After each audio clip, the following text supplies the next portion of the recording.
we're privileged to have another story tonight, and I'd love Emma to come up now. Thank you, Emma. We really appreciate you two girls coming and sharing with us tonight. Please welcome Emma.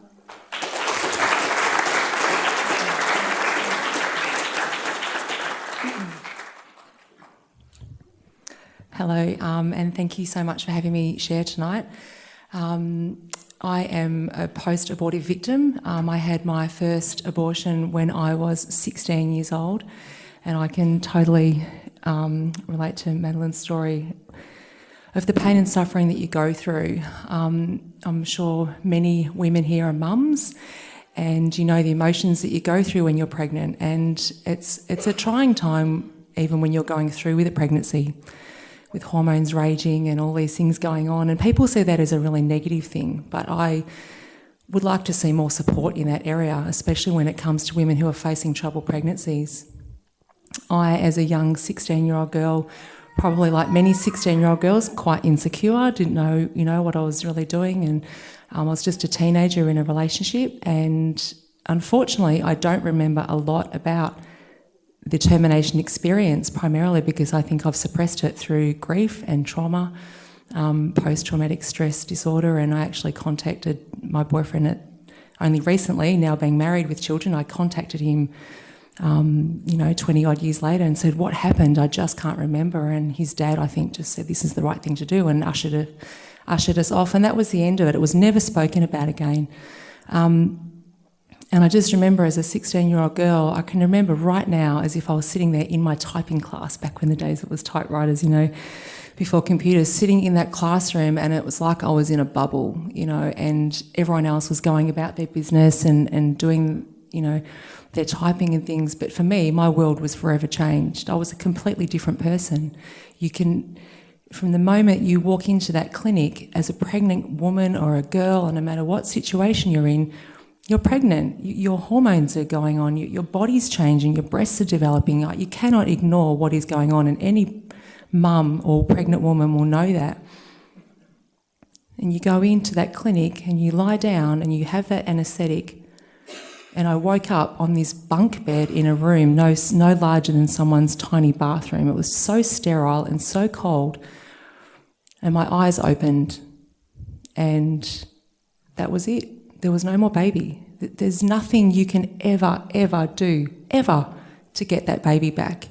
So who do you speak to? Everyone talks about pro-choice, and that's great, but people give you their advice, but they're not there to journey with you through the pain and the suffering that you have to walk through every day for the rest of your life. And that's what I went through. But because it was my choice, right? How can I then turn around and say, oh my gosh, I made the mistake of my life because it was my choice and I was empowered to do it, and people support you in it, but really you're the one that has made that decision and lives with that grief. And for me, what happened is I obviously felt that extreme sense of loss, and you would think that you would do everything in your right and power to never get yourself in that situation again. But unfortunately what happens is, and it's quite common, I understand, is that many post-abortive women get pregnant again and have another abortion and another abortion, because what you're trying to do in the depths of your soul is replace that baby. And I found myself with having had multiple pregnancies, and if you had have asked me at any stage in my journey, in my life, would you ever have an abortion again? Sorry, my mouth's really dry. There were times I would say to you, absolutely, there's no way I would do it again because the pain was so great. But then I found myself back in that situation again, reliving that traumatic experience, and it was just this horrible cycle that I just could not get out of. And who do you talk to? Because there's so much shame. Thank you. There's so much shame surrounding, I think it's been mentioned earlier, is that people don't talk about abortion. In fact, I wish that we wouldn't say abortion. Why don't we just call it for what it is and say we're killing children? I killed my children. I've killed many of my children, and I have to live with that forever.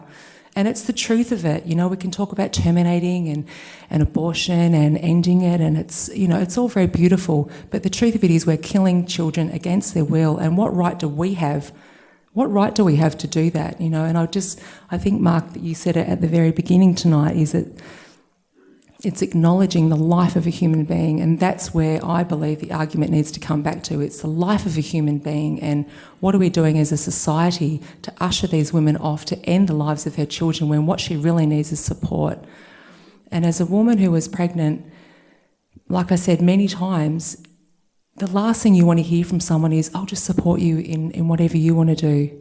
As a mum, you know yourself you don't want that. You want someone to say, look, just put them to bed a bit earlier, or, you want some tangible advice. And when someone just throws it at you like, I'll support you, it just makes them not accountable. And as a community, we need to be accountable to these women who are suffering and helpless and turning to us saying, I don't know what to do. That's okay. I know you've got no money. Just abort the baby and go along with your life. And that's just not okay. And I can tell you the depression and the suicidal tendencies and all of those things that I have dragged with me through most of my life until, maybe 5-6 years ago. I turned into a person that that wasn't who I was. I was a healthy, really fit, anti-drinking, anti-drugs girl, and I turned into having drug dealers call me at 1 o'clock in the morning. I just led this life that was so against everything that I believed, and I just thought, what am I doing? And I remember just lying there on my couch one day, and I just said to my girlfriend, I just want to be numb. I just want to be numb. I don't want to feel this pain anymore. And I'd seen psychiatrists and psychologists and counsellors and social workers and you name it. I met with so many people to try and work out what on earth was going on with me. Why am I such a basket case? And I was. I can assure you, I really struggled. And not one person in all those professions ever said to me, have you had an abortion? Like, where are you at, And no one ever asked me. And that's not to have a go at them, but it just shows that our medical professions have absolutely no idea of the suffering that women go through, and it's not recognised. And the other side of the coin is that throughout my life, if you had have said to me, have you found that abortion has affected you? I would have said, no. No, not at all. In fact, no problem. This is just what you do. It's such an easy, simple procedure. I was an advocate for it almost because I was so in denial of my own pain. So it's very difficult to get research and to get statistics together because if you ask a post-abortive woman at any stage of her post-abortive journey, has it affected you? You don't know what stage of the journey she's at, what part of the cycle. She might be coming into the grief cycle or out of it or completely in denial. So how can we ever really put a number together and statistics, like how can we put statistics on grief of what women's suffering is when we're not supporting them in the first place? We as a community and medical professions are actually ushering them into this tragic, life-changing experience. I would absolutely hate to see this bill being passed because I can speak from my own experience. I just really hope and pray that other women can start to stand up and shrug off the stigma of shame that comes with abortion. I'm so glad now I have this freedom to talk about it because I'm really righteously angry about it. But I'm also really hurt as well because there's so many facets to this argument. There's the woman who's pregnant, there's the child that just doesn't have a voice. Like, I don't know, it's great that it's a woman's argument, but hang on a minute, let's bring it back to the life of a human.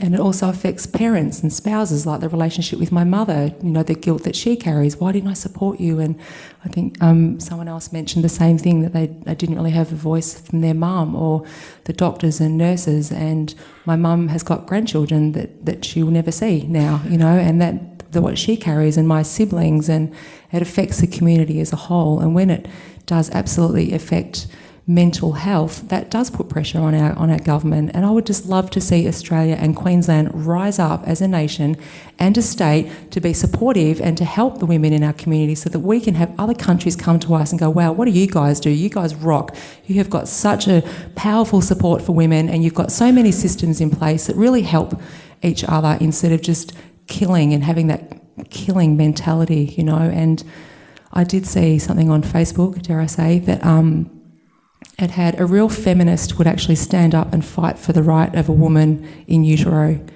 and I just was like, wow, that's incredible, and we say it's pro-choice and supporting women, but really, what about the woman, the young girl, the child in utero, let's fight for them. So I think that's about it, but yeah, thank you so much for letting me share. Cheers.